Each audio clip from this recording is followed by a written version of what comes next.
In this class we are going to discuss about flag register. We already taken introduction about flag register in the architecture of 8085 microprocessor. This is basically a 8-bit register. So you can see all 8 bits here.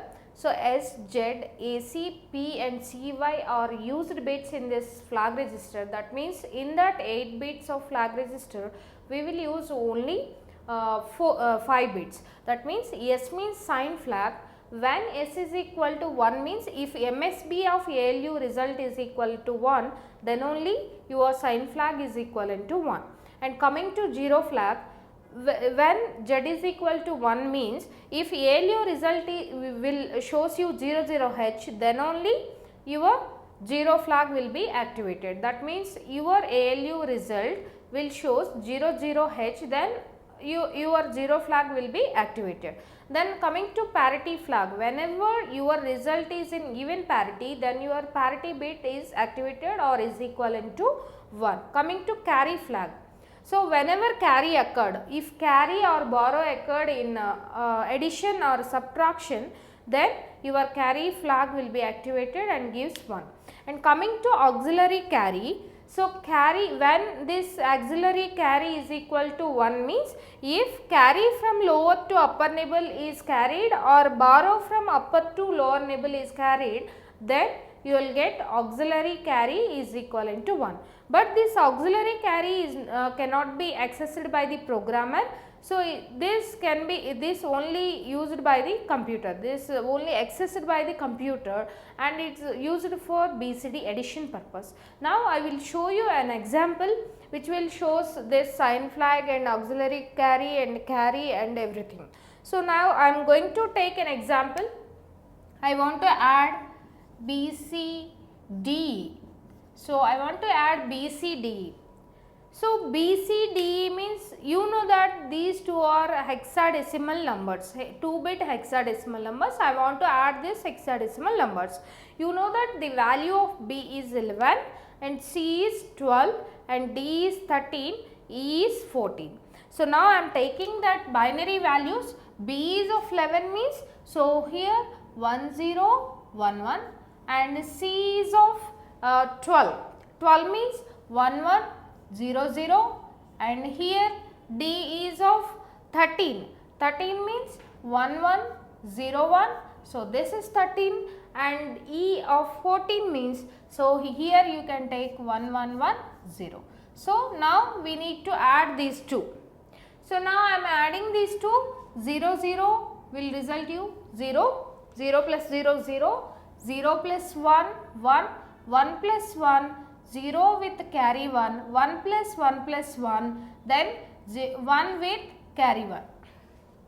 Now here 1 plus 1 plus 1, again 1 with carry 1, 1 plus 1, 0 with carry 1, again 1 plus 1, 0 with carry 1. Here again you got 3 ones for addition, then you are going to get 1 with carry 1. This carry is taken in carry flag. Now if you compare this result with your flag register, then finally you can see the result E plus C. E is nothing but 14 and C is nothing but 12. 14 plus 12. So here 14 plus 12 means 26. 26 we can't represent in hexadecimal. Then how we will do? So 26 minus 16 we will take. Then the result is 10 here. So 10 means here you are having A with hexadecimal carry 1 we will take. All you know about hexadecimal addition.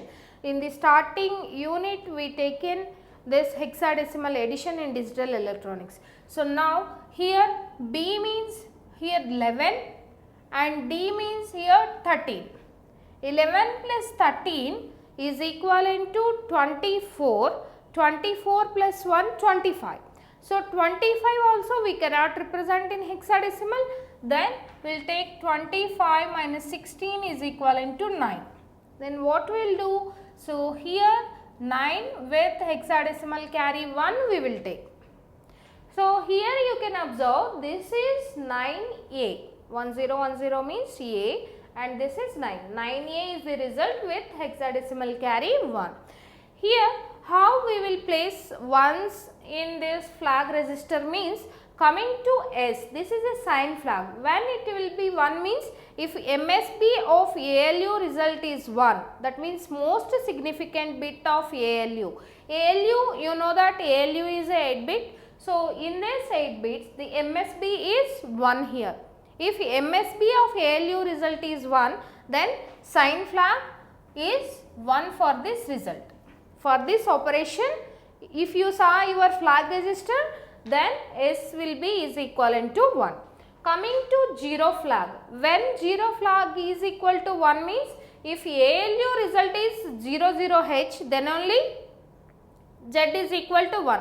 But here your ALU result is not is equivalent to 00H. This having some value like 9A.